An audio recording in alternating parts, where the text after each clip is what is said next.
Coming up on Hashtag That, the Oscars were this past weekend, so we're talking all about it. And organizations paired up with NAMI to support a great cause. All of that and more, we are your source for Quinnipiac's entertainment news.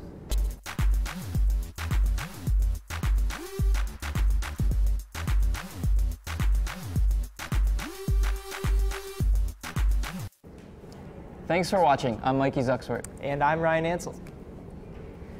As pop's newest superstar, Khalid, is coming this spring, everyone around campus is clearly already buzzing. Wake the Giant tickets went on sale on Sunday at 10 p.m. Undergrad students are able to purchase tickets now until they run out. Floor tickets are $25 and seats are $20. And if you go, you may just find me in the front row screaming "location" until I lose my voice. We asked students about their experience getting tickets and if they're excited for this upcoming show. So let's take a look at what they said. Yeah, so a bunch of my friends, we were in our room ready to we had the website up, and we refreshed the page before, right before it hit 10 o'clock, and then the website crashed, it kicked me out. I tried to log back on. I finally got back on, and I went, put in my credit card information, and said my credit card was denied, and then I just couldn't get in. I did get a ticket. It was a lot easier than I expected it to be, because I heard that a lot of people were trying to get them, so I didn't have that much trouble. I logged on at 10:04 and the server was full, I guess, and then I went back on at 10:15, and at that point all the floor seats or standing room seats were sold out. I was trying to help my friends. One of my friends didn't even end up getting them since the website crashed, and then when she logged back on, they were all sold out. I was on my laptop, and I just, 10 o'clock hit, the tickets. Saw floor seating available. I was like, nice. Grabbed them right away. 5 minutes later, I hear people complaining they didn't get them. So, it's a good day. Video gamers were in for a treat on Friday night. The Student Programming Board hosted its ultimate game night in the Piazza. The games varied between Mario Kart, Madden, FIFA, and Grand Theft Auto. And they were all projected onto 4 blow-up screens. But the games didn't stop there. They also had Giant Jenga and Connect 4, accompanied, of course, by pizza and snacks. Last week, between the dates of February 26th and March 2nd, it was National Eating Disorder Awareness Week. Quinnipiac's counseling department put on special events throughout the week to promote and raise awareness for those suffering from eating disorders. The goal was to push for social empowerment. Some of these events included dance movement classes, panel discussions for eating disorders, and film screenings highlighting the conflict. Issues like these are rarely discussed, and especially on a college campus, so it is inspiring to see the counseling department shed some hopeful light onto students who may need it. Quinnipiac Student Programming Board gave the students an opportunity for a justified study break. The past Sunday, SPB aired the 90th Annual Academy Awards in the Piazza. Students came out to see their favorite Hollywood superstars all gathered together to celebrate yet another incredible year of cinema. Food was provided, and whether or not the students' winning predictions won the Oscar, I'm sure those who came out had a good time. I wish I could have been there, but of course I had homework to do. When it comes to the Oscars, everyone has their own opinion on who you think should win. And who would know better than film professors? We asked a few to get their opinions on this year's Oscars. Let's take a look. Okay. I was very happy with the Oscars last night. I thought the films in general, the ones that should have taken home the hardware, did. And I thought in the acceptance speeches there was this great kind of theme of inclusivity and celebrating diversity, and I think that's just what our country needs right now, and I think Hollywood is doing a good job of representing it. I'm not sure The Shape of Water is the most accessible film. I think that it is... First of all, The Shape of Water, the cinematography and the way it was shot was just absolutely beautiful. Every time they would show a clip from Shape of Water, it just looked like it could quite literally be a painting. The story, this kind of Guillermo del Toro fantastical story, it's not for everyone. It's not the most, there's a large part of the American audience that doesn't generally go see fantasy films. but I think that he is changing that to some extent. Not a fan. Apparently I'm in a minority in that regard. Most people like it. I think it's sort of E.T. for adults, but I think E.T. was better.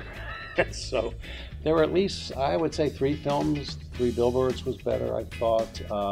Dunkirk was better, I thought. And even The Post, in terms of cinema. All 3 of those were better films than The Shape of Water. But The Shape of Water has gotten all this attention. It almost would have been an upset had it not won. Get Out won. Jordan Peele won. He made a fantastic film. You know, it was a horror comedy. People are calling it a horror comedy. It was more of a straight horror film, thriller to me. But I did not think that it should have won, actually, for Best Original Screenplay.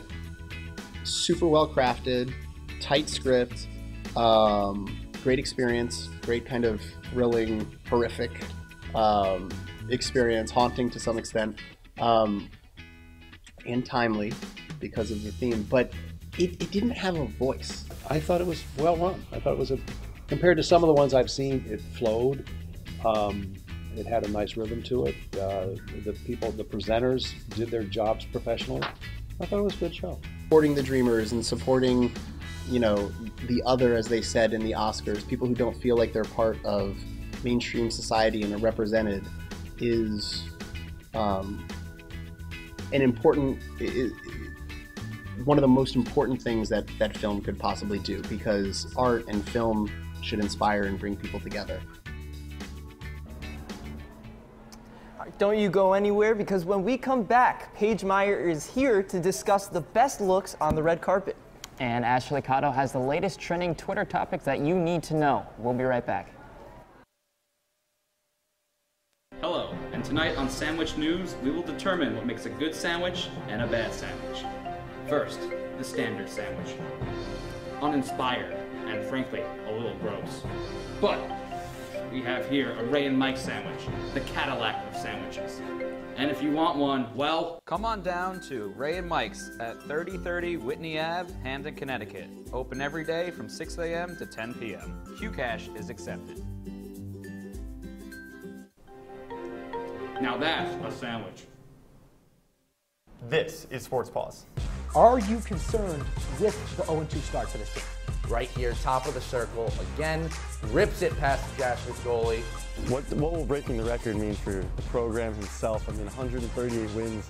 There's the tough shot. What a nice play by Mikey Dixon. He's good in transition. You know, just a really dynamic scorer he can create for himself. And now, Emma, it's time for the top 5 plays of the week.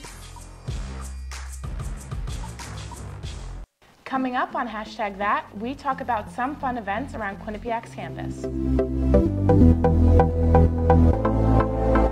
And we talk about some weird news that's been discussed around Twitter. All that and more, we are your source for Quinnipiac's entertainment news.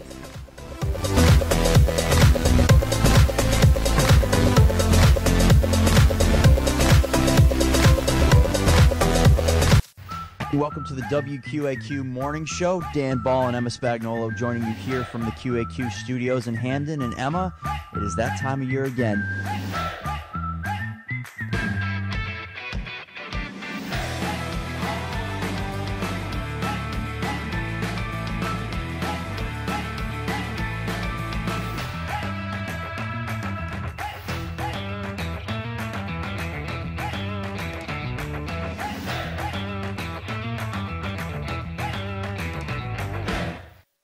Small Talk Salon in Hamden specializes in men's and women's haircuts, color, extensions, and styling for all occasions. Small Talk Salon is located on Whitney Avenue, right off of the Route 40 connector in the Mount Carmel Plaza. Hours and appointments available at 203-821-7584 or online at smalltalksalon.com.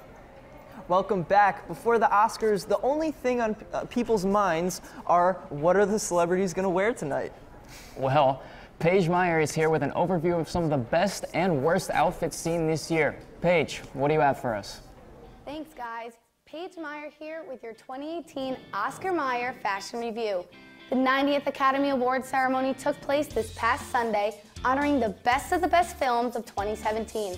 But what is even better than an annual award show? A rockin' red carpet. Personally, I was not impressed by a lot of the fashion. Nudes and white dresses were found everywhere, and so many looks were lacking the term extra. Come on, celebs, it is the Oscars. I slipped my red on this morning while deciding my top 5 looks of the night, and it is time that I share that with you. Coming in at my number 5, Jennifer Lawrence wore a simple yet sophisticated blinged out dress. I think the color complemented her so well, and that hair, yes, Jennifer, I love it. Although looking very chic on the carpet, it was to no surprise to find Lawrence dancing with a drink in hand, having the time of her life, climbing over chairs during the show. But that is one of the reasons why we love her. My number 4 pick made me Daya. You can always count on Zendaya to look like a class act on any carpet she struts on. It is so hard to believe she is only 21 years old, and that girl can pull off any and all looks. The drape fit of this dress was simple yet charming, with the perfect amount of accessories to make a lasting statement on the carpet. Number 3 is always a favorite to me. Ansel Elgort escorted his girlfriend of 6 years, Violetta Comey-Shawn, on the carpet and looked fab while doing so. Like I said before, many male looks were rather similar, with boring blacks and navy, but Ansel sported a green velvet blazer with silk detail. Ansel, it is not your fault this look made you look like a star. I would be jumping for joy too if I looked that good. She may be number 2 on my Oscar fashion rundown, but Ripa is always number 1 with her personality wherever she goes. Her look was receiving mixed reviews by the critics, but personally, I am a big fan. At first glance, I was rather shocked that such a tiny person would choose such a bold dress.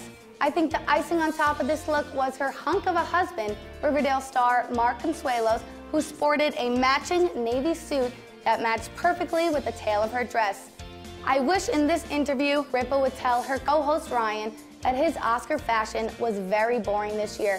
It is no secret that Seacrest is the king of red carpets, but that tux really disappointed this time around. Get out of this world with that suit. Best Actor nominee Daniel Kaluuya's outfit was the perfect combination of sophisticated, flashy, and stylish. After Daniel crushed the red carpet, his film Get Out later won Best Original Screenplay. Seems to me that Kaluuya killed the Oscars. That is all I have for Paige Meyer's Oscar Mayer Rundown. Back to the boys at the desk. Thanks so much, Paige. Ian Addison is an artist here at Quinnipiac, and I was able to sit down with him to take a look at what inspires him to create. And let's see what he said. My dad had a wolf dog growing up named Kashmir. I never met Kashmir. It was named after the Led Zeppelin song Kashmir, actually. It always intrigued me how they're in zoos, yet he lived with one, yet people lived with them back then. It was something really cool that I thought about a lot. And I just decided, hey, I'll make a wolf. Why not? I mean, nothing's stopping me. Nothing's saying I can't do this. I might as well do it.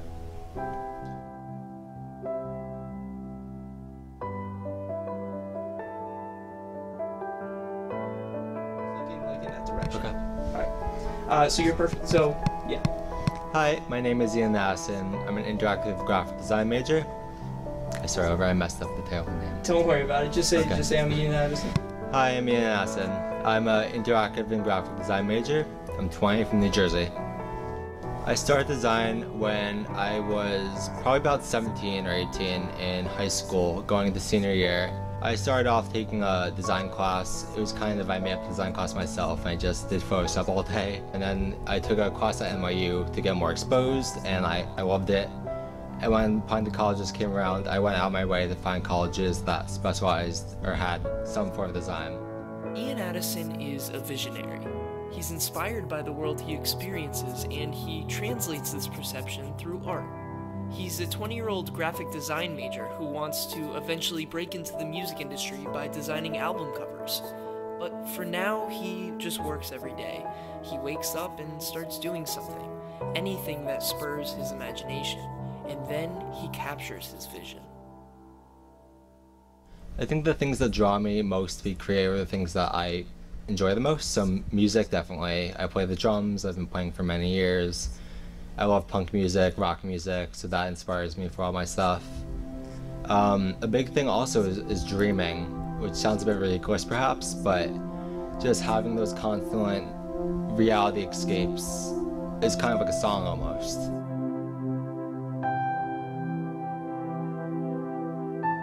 I have really bad insomnia, like most college students, I'm assuming, and I'll have these visions or very vivid perceptions, and it comes across to me in a way that just inspires me to want to recreate them so more people can understand what I'm talking about. So my thought process usually is creating something I don't know what it'll be, but I want to make it something that I'll enjoy. And I don't always enjoy it, but sometimes someone does, and that's what matters to me more. But being surrounded by people that love what they do, even if it's not art, very few people I know are artists, but just loving what they do and loving life, that inspires me to want to love my life and make more things that inspire people too. You can find Ian's artwork at allo.com/industrionaut. This is Ryan Ansel reporting for #that. This week's trending topics, of course, had a lot of Oscars talk, but you can't forget about The Bachelor too, and talk about Justin Bieber got his fans asking, is it too late now to say sorry? Ashley Cotto is here to tell us more. Ashley? Thanks, guys. This Sunday's Oscar winners brought the crowds to a halt when Academy Award-winning movie Coco's song "Remember Me" won the award for Best Original Song when put up against "This Is Me" from The Greatest Showman. This loss made Twitter go crazy, making the hashtag #ThisIsMe trend. Fans were thrilled to see Keala Settle perform the iconic song about being yourself and embracing who you are live on the Oscar stage. She even got praise from Melinda Doolittle, who said that her story is powerful, her voice is powerful, the song is powerful. Some fans like Nacha Mo3 claim that, quote, when you listen to "This Is Me" from The Greatest Showman and the song from Coco, you cannot compare. "This Is Me" got robbed of the Oscars. #The Bachelor finale. 22 seasons later, and The Bachelor is still going strong. This season's Bachelor, Ari Leyendick Jr., must choose between Becca and Lauren. Unfortunately, gossip blogs have spread rumors that he has already chosen Becca as his partner before the show even aired. That hasn't stopped fans from watching. One user canceled her plans just to watch the show. Another user said that they should get women who don't look like models to be on. #the best way to say sorry. We all mess up sometimes, and swallowing the pride and saying sorry is a hard thing to do. Twitter users took to the platform giving others advice on how to apologize. There were funny answers like a gif of Kim Kardashian throwing out money and, quote, with a song that will get stuck in your head for 2 months, end quote, with a gif from Justin Bieber's music video for his song Sorry. There was also a more serious tweet from the user Skulls and Cookies saying, quote, feel free to skip the I'm sorry part and take responsibility for your actions. Easy peasy. That's the truth. Well, that's all I have today. Back to you at the desk. Thank you so much, Ashley. When we come back, Taylor Sniffen is here with your Hollywood news update. And Mikey and I are wondering, and I know you're wondering who is smarter than a fifth grader, but we will find out when we come back. Bobcat Breakdown, presented by the Quinnipiac Bobcats Sports Network. We are your source for debate. Did they make the playoffs last year, Tom Jenkins? When it clicks, it clicks. We dissect Quinnipiac athletics on a scale you've never seen before. With Tobia, it almost looks like she's reaching a little bit. Plus, we bring in the biggest names surrounding college sports. We are live here at the Times Union Center with Jay Billis. And of course, some comedy. But you can only have so much arena food. I think you're crazy. Bobcat Breakdown. Tuesdays at 9:30. Coming up on #that, we talk about some fun events around Quinnipiac's campus. And we talk about some weird news that's been discussed around Twitter. All that and more, we are your source for Quinnipiac's entertainment news.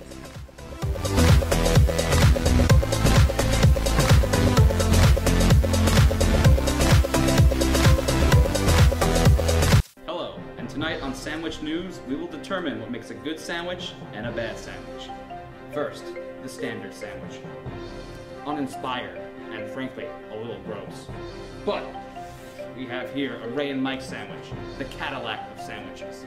And if you want one, well, come on down to Ray and Mike's at 3030 Whitney Ave, Hamden, Connecticut. Open every day from 6 a.m. to 10 p.m. QCash is accepted. Now that's a sandwich.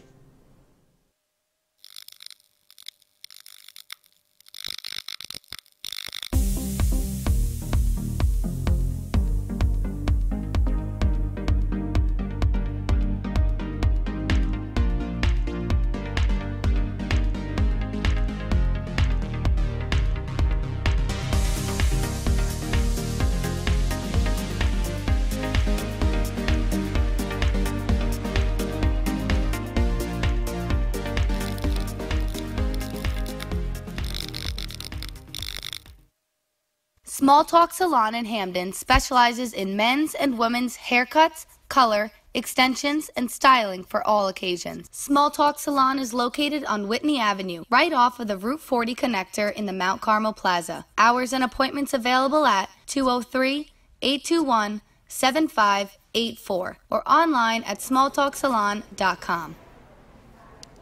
Thanks for sticking with us. The Oscars have been a major discussion since they aired the 90th Academy Awards. Taylor Sniffen is here to discuss more about that special night. Hi, Taylor.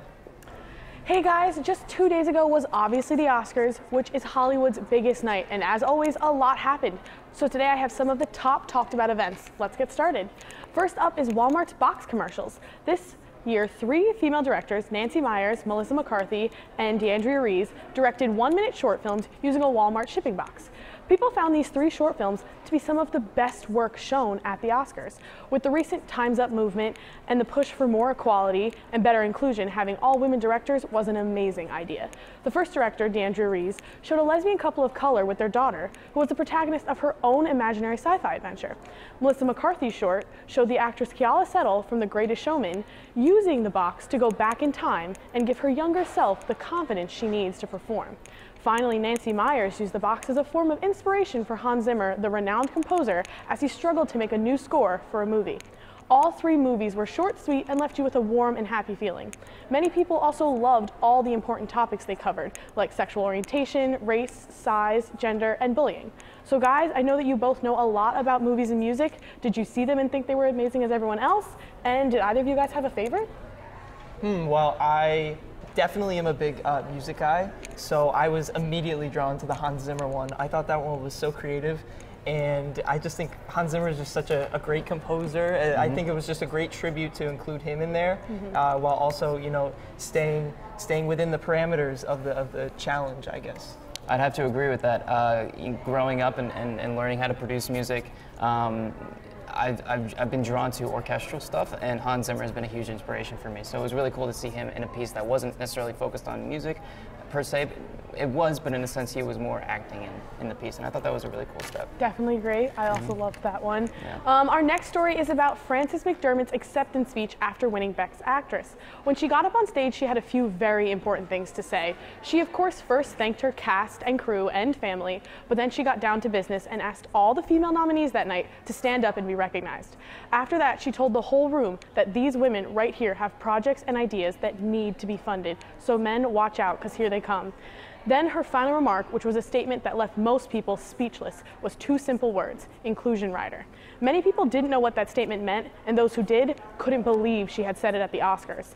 The actual definition of inclusion rider from Webster Dictionary is a stipulation that the cast and/or crew in a film reflect real demographics, including a proportionate number of women, minorities, LGBTQ individuals, and people with disabilities. This means that big-name actors can negotiate that everyone has a fair representation and no one can be left out of the creative process for no good reason. So did you guys like McDormand's speech, and do you think the inclusion rider is actually going to become a part of Hollywood?